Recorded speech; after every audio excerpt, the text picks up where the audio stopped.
Pasar Bersehati adalah pasar tradisional di Kota Manado yang terletak di Jalan Nusantara, Kelurahan Calaca, Kecamatan Wenang. Pasar ini selalu dipadati warga setiap hari untuk mencari kebutuhan dapur. Saat ini pasar sudah nampak semrawut, pedagang ada di mana-mana, tidak diatur dengan baik. Begitu juga kondisi bangunan dari pasar terbesar di Kota Manado ini, sudah banyak kerusakan. Rencananya pada Januari ini proyek revitalisasi Pasar Bersehati segera dimulai. Roland Ruru selaku Direktur Utama PD Pasar Manado menjelaskan bahwa penampilan Pasar Bersehati akan diubah total demi kenyamanan pengunjung yang datang berbelanja. Tampilan perbelanjaannya lebih modern ya. Ada rooftop juga, rooftop area. Jadi kita akan masyarakat berbelanja itu langsung sesuai dengan klaster barang dagangan. Misalnya kalau daging sapi semua. Okay. Ayam semua. Kalau barito semua. Nggak ada yang campur-campur. Jadi lebih teratur. Dia mau cari berbelanja lebih gampang. Dia mau lihat kayak supermarket lah begitu. Pasar modern.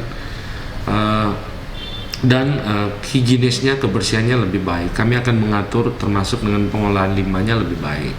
Kebersihannya lebih baik dan masyarakatlah yang akan menikmati kenyamanan dari konsep Pasar Bersehati setelah revitalisasi nanti yang diharapkan menjadi pasar lebih modern, pasar ekowisata. Ia juga menambahkan dengan adanya revitalisasi Pasar Bersehati ini, maka untuk sementara area pasar ditutup dan pedagang akan direlokasi.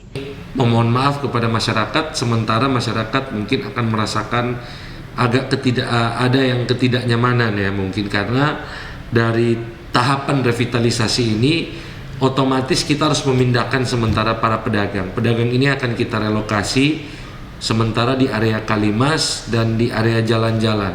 Dan untuk lokasi pasar yang lama atau bangunan pasar yang lama itu akan ditutup pintu-pintu dan ini akan mengubah ada rekayasa lalu lintas, transportasi. Mungkin bisa saja menimbulkan kemacetan-kemacetan baru, tapi ini hanya bersifat sementara. Kita butuh pengorbanan sama-sama, baik dari masyarakat Kota Manado, seluruh pedagang, dan dari perusahaan PD Pasar dengan pemerintah kota. Dalam sinergitasnya kita butuh pengorbanan yang besar untuk menghadirkan hasil yang baik, hasil yang baru, bangunan yang baru yang nanti akan bisa mendatangkan kenyamanan yang baik bagi masyarakat. Diketahui revitalisasi Pasar Bersehati ini menelan anggaran sebesar 60 miliar rupiah dan rencananya diselesaikan dalam jangka waktu 5 bulan. Regina Mangkei melaporkan untuk Kawan Nuat TV.